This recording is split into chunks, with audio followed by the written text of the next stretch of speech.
How many people believe in the idea that the way you think has some effect on your life? That your thoughts are intimately connected to your future?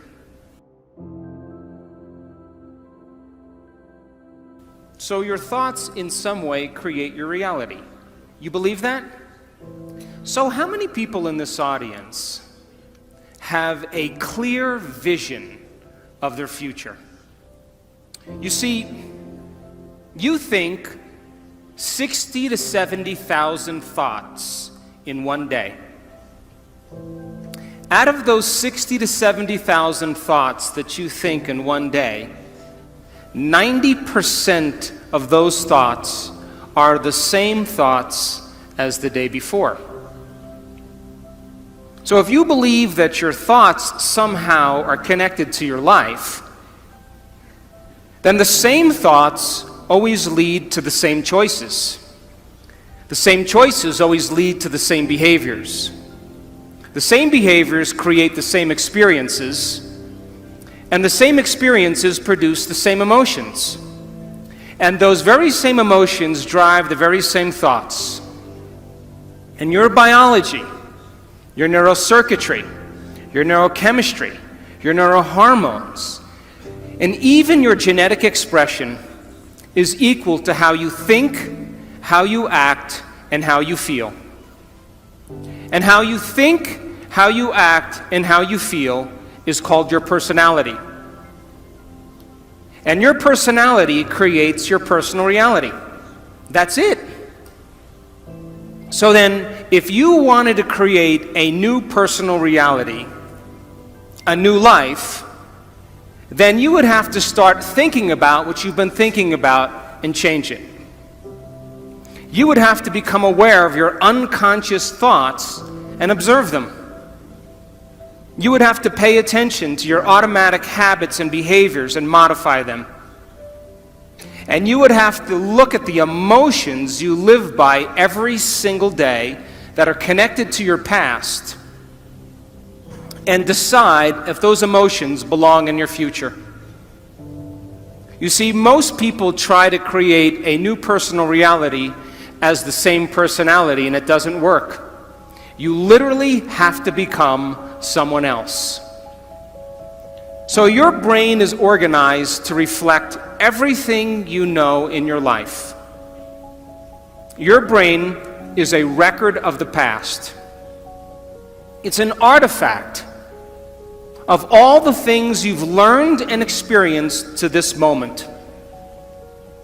So if you wake up every morning and get out of bed on the same side, shut the alarm clock off with the same finger, shuffle into the bathroom and use the toilet like you always do, go and get a cup of coffee and drink coffee out of your favorite mug, then get in the shower and wash yourself off in the same routine way, drive to work, get to work, see the same people that push the same emotional buttons, do the same things that you've memorized and do so well, then hurry up and go home, and hurry up and check your emails, and hurry up and check your Facebook, then hurry up and go to bed.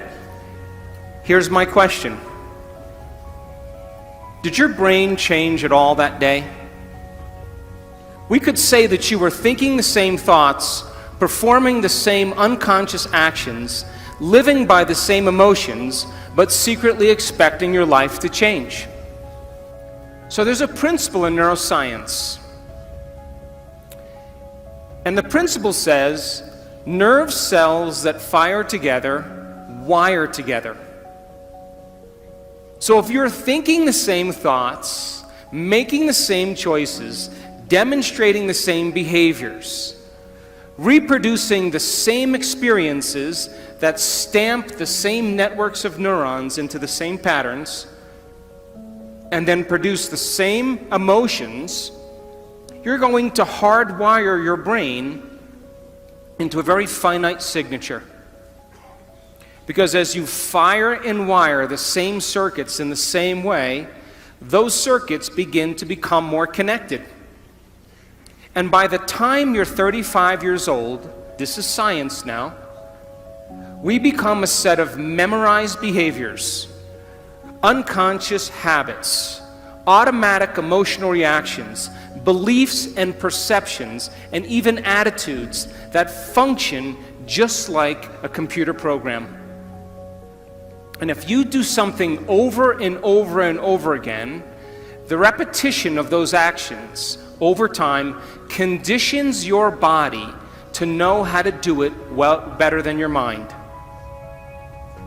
And a habit is when your body knows better than your mind, where you've done something so many times that the body now knows how to do it better than the brain.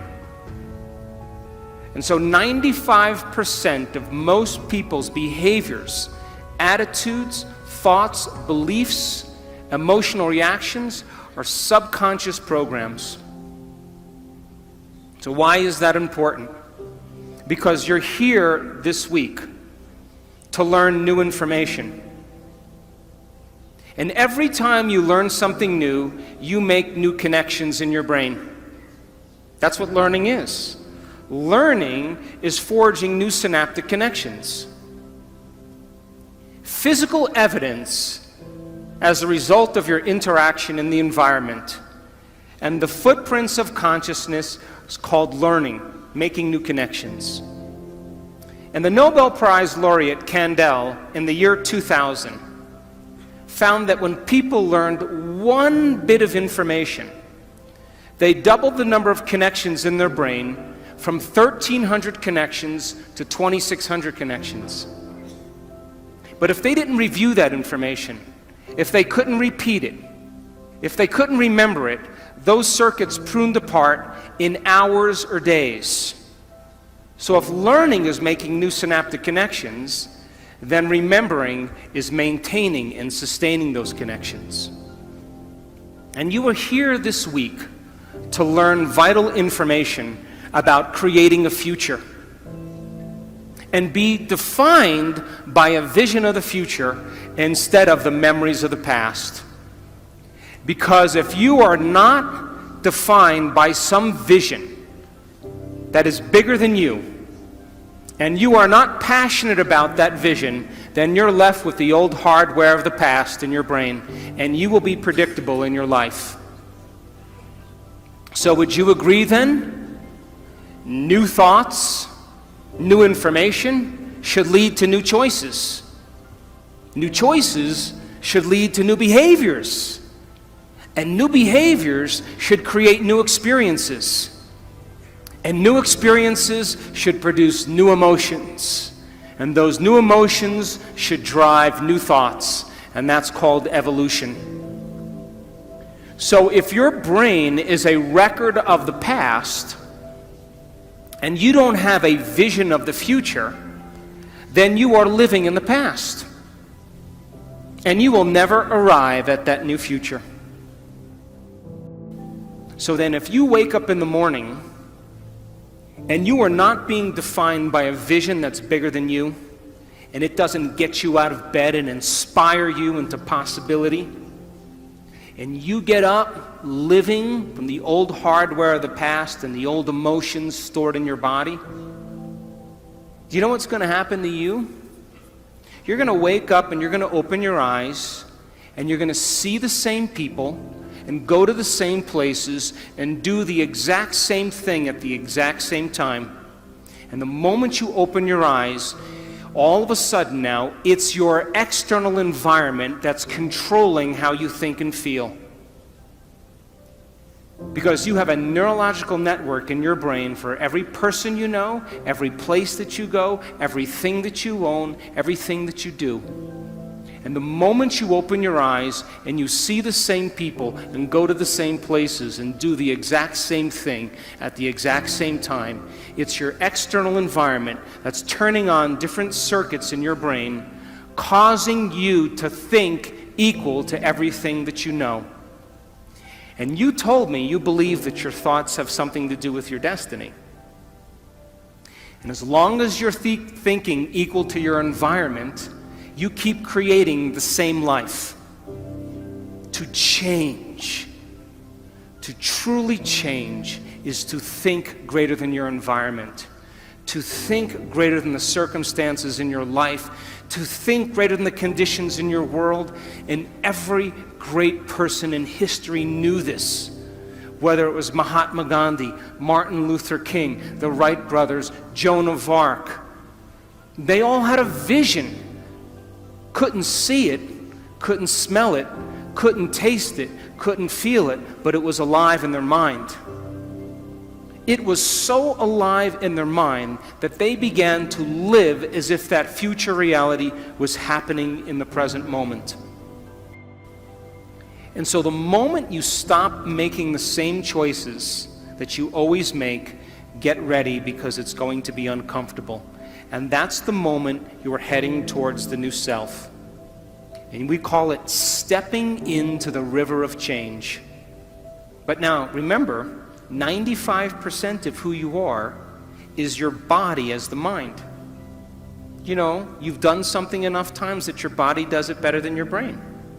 So you may actually complain unconsciously because your body does it all the time.